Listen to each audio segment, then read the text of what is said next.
And what about time? Does nature change continuously, or does the world evolve in series of very tiny steps, acting more like a digital computer? The past 16 years have seen great progress on these questions. A theory with the strange name of loop quantum gravity predicts that space and time are indeed made of discrete pieces. This theory has deepened our understanding of puzzling phenomena having to do with black holes and the Big Bang. Was the Big Bang really the beginning of time? Whether the universe had always existed or whether it had a definite genesis. Einstein's general theory of relativity implies finiteness. An expanding universe must have begun at the Big Bang. The task has occupied theorists from Einstein onwards, but progress was almost zero until the mid-1980s. Physicists Stephen Hawking and Roger Penrose proved in the 1960s that time cannot extend back indefinitely. As you place cosmic history backward in time, the galaxies all come together to a single infinitesimal point. That is what our J.J. Raval, he had spoken about, and even Pankaj Doshi, known as singularity, almost as if they were descending into a black hole. Each galaxy or its precursors is squeezed down to zero size. Quantities such as density, temperature, space, time, curvature become infinite. Due to high degree of homogeneity and isotropy, the universe exhibits on large scale. Singularity poses serious problem for cosmologists, that how that Big Bang happens. This is the singularity picture. To know what really happened, physicists need to subsume relativity into a quantum theory of gravity. To be logically consistent, there has to be a theory that sometimes unites quantum mechanics and general relativity. Loop quantum gravity, Lee Smolin, retained Einstein's theory but changes the procedure for implementing it into quantum mechanics. Revised string theory, this is the main topic I am going to speak about. Revised string theory is a combination of general relativity and quantum theory. The elementary particle, this is the most important thing in string theory. The elementary particles are not point-like but rather infinitely thin one-dimensional objects like the string. The combination of string and T duality give rise to new possible cosmologies in which the universe, say 5 seconds before the Big Bang, expanded at the same pace as it did 5 seconds after the bang. But the rate of change of expansion was opposite at the two instants. If it was decelerating after the Big Bang, it was accelerating before. In short, the Big Bang may not have the origin of the universe but simply a violent transition from acceleration to deceleration. String theory has opened up new window through which we can study deep cosmological questions such as those relating to the origin of our universe. We can use the theory to study the earliest moment of time just after the Big Bang. General relativity really predicts that there was a first moment of time, but this conclusion ignores quantum physics. Recent loop quantum gravity calculations by Martin Bourgeois of the Max Planck Institute for Gravitational Physics in Gom, Germany, indicate that the Big Bang is actually a big bounce. Before the bounce of the universe was rapidly contracting.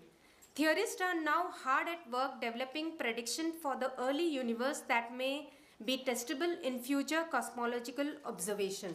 Revised string theory is a combination of general relativity and quantum theory. The basic idea is that elementary particles are not point-like, again I am repeating, but infinitely thin one-dimensional object, the string.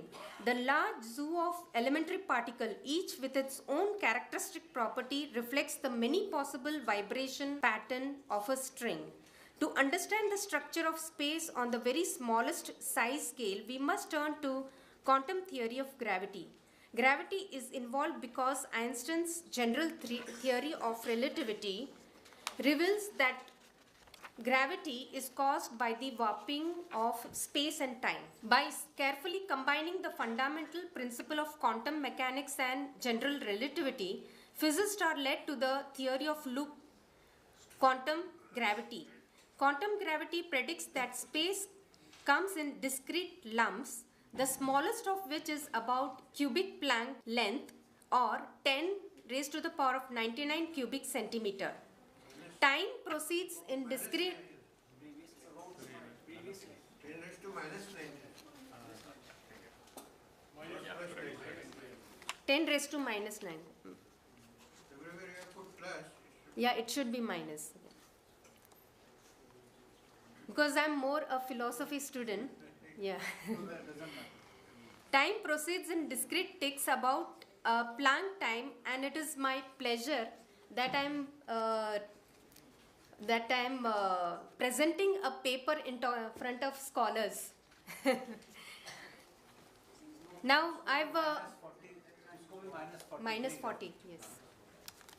Now this is an attempt to compare between string theory and Jain theory. Now, the common factor is existence and permanence of the universe. Philosophers, theologians, and scientists have long debated whether time is eternal or finite. That is, whether the universe has already existed or whether it had definite genesis. Einstein's general theory of relativity implies finiteness. Expanding universe must have begun at the Big Bang. Yet, general relativity ceases to be valid in the vicinity of Bang because quantum mechanics comes into play. Today's leading candidate for a full quantum theory of gravity, string theory, introduces a minimal quantum of length as a new fundamental constant of nature, making the very concept of Bangian theory genesis untenable. Quantum strings have a finite size. Were it not for quantum effects, a violent string could be cut into half, again into half, and so on, finally becoming a massless point-like particle. Now, according to this Jain theory also believes in the existence and permanence of the universe. Shat Dravyatmak Lok, that is what the Lok is. According to Jainism, universe consists of 6 substance. Asti means exist and Kai means body. So this is the common factor between a string theory and Jainism theory regarding the existence and permanence of the universe. Then what about the quantum state of the universe? Quantum state, according to string theory, the shape is like a funnel glass or hourglass. Visible universe, quantum states of space at a minuscule scale is 10 raised to the power of 85 cubic centimeter or 10 raised to 184. Am I right? 184 spin network. And 10 raised to 60 colors. And here colors are quarks, neutrons, and their interaction, chromodynamics. And according to Bhagavati Sutra, universe is 14 Raju or 343 cubic Raju, a type of linear astrophysical measurement. String, Raju and string, here also I am compared that it is almost sound similar. Now, existence of extra dimensional space. Quantum string demands the existence of extra dimension of space in addition to the usual 3. Yes, time is up. Electrons may be strings whose ends can move freely in 3 of the 10 spatial dimensions. So here again, Jainism and string theory, they talk about 10 dimension. Even Jainism speaks about 10 dimensions. And in Bhagavati Sutra, 44 and 45th Gathas, there was a conversation between Khandak Rishi and Mahavir regarding the nature of nature of the universe. Similarly, there was a paradoxical point of view given by Jamali as well as Lord Mahavir regarding what is the nature of universe according to Jainism. So in a vague way, I've tried to compare with the string theory, modern string theory and Jainism theory. Thank you. Much. The session is now open for question answer round, and we request one question per speaker. Okay, let us see if there are any Yes. questions. Of course. Yeah, Dr. Roy. I want to Dr. Joshi. I like to inform you that a group of physicists in Princeton University, they are working on cyclic universe for last 1 decade. And Swami Vivekananda, long before, he cited Vedanta and saying that out of chaos, universe is being originated, and he used the term particularly chaos. And this Princeton group, they are using chaos in general within the frame of general relativity, and they are making the model for cyclic universe. And if you look Vishnu Puran in Indian philosophy as well as Jaina philosophy, there is concept of cyclic universe. So people can do in that direction, and it's very comprehensive and detailed analysis they are doing. And second one, the question to you that you are saying that according to Jaina philosophy, is absolute space of time, but then how do you fit spatial relativity within Jaina philosophy? How do you fit the concept of Because spatial relativity talks about 4 dimensions, and dimension has no limit. So it's okay, verify what is the problem. Because even general theory or 5 dimension, 11 dimension, all dimension may be infinity, it is infinite. If all are infinite, linearly infinite, so it has no problem at all. I mean, when the string theory was started to develop, then lot of excitement was generated regarding the epistemological issues. And then people told categorically that strings are like Sutratma in Bhagavad Gita. And that time, even the string theorists were discussing that Sutratma is present in everywhere. So strings are like Sutratma. And there is a concept of Big Bang in her lecture. So if Big Bang is there, unless you consider cyclic universe, how it is compatible with modern cosmology and Jaina philosophy? Yeah, the cyclic universe has been extremely interesting concept, and Penrose and the Princeton group, and they have been trying to develop the theory. There have been some again profound issues for both the cyclic, that is how to convert it into the Big Bang. That is the puzzle, as far as I understand, they were trying to work out. And the concept is by all means. Very encouraging results are coming out. Yes. Maybe we Indians should jump into the field because it's, That is what I was trying to emphasize, that we should go into a detailed and we have to go into nitty-gritty. And point to point comparison and in-depth analysis has to be carried out to bring out any meaningful results. Yes, any kind of convergence. Yeah, thank you. All religions of this world, including Jainism, Buddhism, Vedic, Islamic and Christians, have described in their scriptures that earth is everywhere flat. Now what all the speakers let me say that where the earth is flat or spherical? No, it is not flat, let me say on behalf of everybody. Okay, and we'll come to this. Dr. Jeevraj Jain has made a very important point. I'll come to that. But earth is not flat. Let us take that for granted. I have a question for Yes. I don't know why you quote Aristotle about something can come out of nothing. I mean, you can take philosophy or Sutta, you can take Heidegger, you can take any other Western philosophers, even a point of whether something can come out of nothing is a paradox. It should remain as paradox. There is no clear answer to that. And it's very clear in the Buddhist tradition as well, which is why they veer towards was shunyata. Two. But there are within the quantum theory as well, within the Big Bang, people like Quantum Smith and so on, who think that there was a state of nothing. That the universe was contracting or expanding and so forth, their own speculation. Because people can't, in the West, seem to think the possibility of something from out of nothing.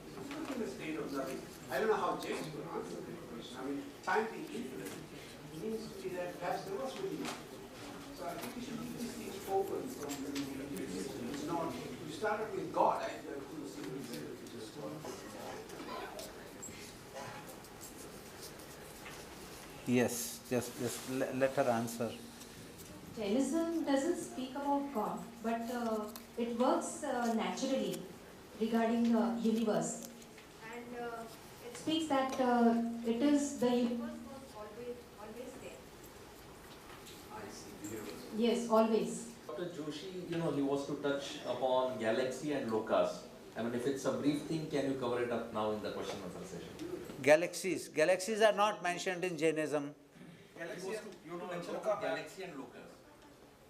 Well, I was, you see, my whole purpose was to raise a few interesting questions. I was going to tell you that, the life is there on Earth, but in recent decades, last 10-15 years, now the new development has been that we have observed hundreds of systems, planetary systems around other stars, where the life has been observed actually. I mean, at least the planets have been observed. Hey, life has not been observed. Yeah, that's right. That's what I am trying to Okay. So you see, the planets have been observed, and if the planetary systems are observed, then there is a strong chance that there is a possibility of life. It may not have been observed, however, the very fact that we are seeing these planetary systems out there, what does that mean? So, I was just trying to allude to or raise a question that why not try to get some implications from these concepts of loka, and then can we take this prediction of or the observation of the planets out there, and how to take that further? What further implications would be there? That's all for the moment. Okay. Next, last question. My question is for Rahul sir. As it is claimed in his lecture, the Vikarn, the Pythagorean theorem, was intended to find dimension, especially two dimension. Actually, it is a very formal statement we found in India in Bodhayan theorem. It was used in ancient cultures area, in other areas too. But I think it was intended to transformation of the areas to find a correct accuracy. So it needs justification if it is intended to be find a dimension. Actually, he gave a formula, distance formula. And then further research, and they could find that this is just a measuring the universe, and slowly, the four-dimensional, line or distance formula, fifth dimension. So actually, this is development of science. What is wrong in it? Because somebody will find something, and then on that somebody will find just PV equal to constant, what? Then other people will find some other thing. So what is wrong? He has given that formula how to find this and that's all. Okay. He, then he utilized that for measuring as meter scale, as measuring tape, and to do the whole universe. So from 1 dimension to 2 dimension, to 3 dimension, to 4 dimension, to 5 dimension, you can have 6 dimension, 5 dimension, some physical quantity which can has qualification to be dimension, you can apply. What is there? And then Euclidean and non-Euclidean geometry, you can use that. That's all. Professor Bandari, to clarify this issue of flat versus round Earth using this very interesting cartography. Yes, I'm coming to that. Yeah, please, because you see in the sort of Yes. of matter. You see, okay, I'll just take 3-4 minutes to conclude, because I think, in my opinion, this has been the most exciting session. And we have covered we have covered everything, and our friend from IIT should have been given 1 hour to explain, because you see, most of us don't understand. He talked about everything. But I think one point we should remember is, all the speakers tried to bring out what are the problems and how we can draw upon our ancient wisdom to solve some of them. Because science is also it is not a converging thing. Different cosmologists talk about different models. They have not come to a conclusion.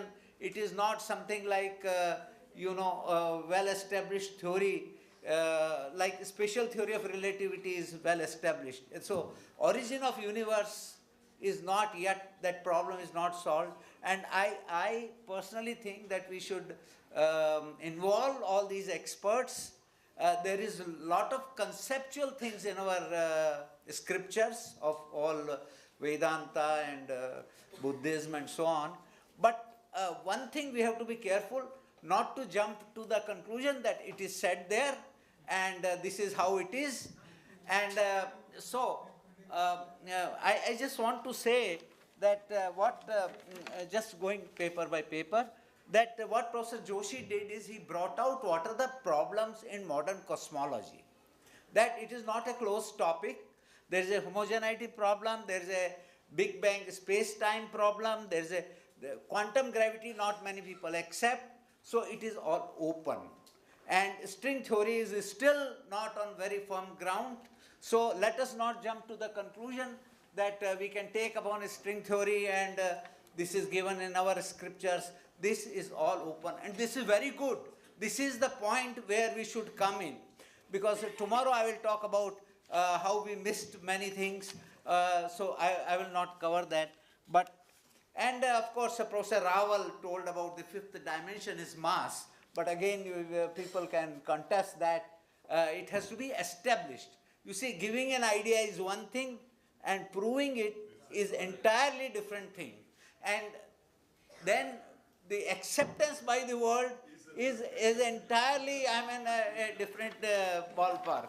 So, I think, some people say some other thing is in fifth dimension, and Kaluza theory and Klein and this and that, and of course Professor Raval has come up, and our friend from IIT, he has actually covered everything. My suggestion to you is, take one topic and talk about that. You can't cover the whole universe and everything in just 7 minutes. I am very sorry that we could not give you much time. What take-home message is that this is a subject ripe for discussion by our Jaina scholars, by acharyas, by other faiths. The Vedanta, there's a lot of things talked about in Hinduism and Buddhism and Shunyavad and whatnot. And I don't know, but I hope one of the things after this conference is we'll sit together and involve all these people. And there are, I'm personally convinced, I cannot express it here, that there are some conceptual ideas which are very important, and we can use them with our advantage to understand the origin. So this is all I would like to say. Thank you very much. But 1 minute, we have to give some memento, right? Dr. Jivraj, actually this is coming to that point of flat earth. Okay? And this is very important. I hope that after this talk, nobody should go home and believe that the earth is flat. Let us be very sure. When I was struggling to understand, you see, if any one thing is wrong, then you say all these scriptures are wrong, because you lose faith. And this geography of the earth, the geography of the universe has been a very controversial subject, and now it is open to scholars. So I don't care about Mithyatva and all that, what you mentioned. But he is the one who proposed. You see, Mahavir Swami never made any figures. I wish he was there to draw some diagrams. And problem with us is that with one universe or one planet Earth or one type of life, you cannot make a theory. You need at least 2, 3. If we can discover some multiverses, or we have some idea, or if we discover another on Mars some life, or on exoplanets, I think we can, if we have 2 or 3, we can certainly, I think theoretical tools are so strong that we can make models which are realistic. But with one observation, in one point you cannot draw a line. Of course, some cosmologists do that. So, what the point I want to make is, he showed us that these diagrams are not physical diagrams. They are not physical diagrams. How do you express something on a sheet of paper which is two-dimensional? Why do you call it Bhugol? I want to ask my friends. It itself says that Bhumi is goal. Okay, now why in geography is translated as Bhugol in Hindi or in Sanskrit? It is goal. Okay, that let us, and he showed that these diagrams are not physical diagrams or maps where the rivers are flowing east-west and mountains are in equidistant and all are same heights. And this is just way of depiction. And we have tried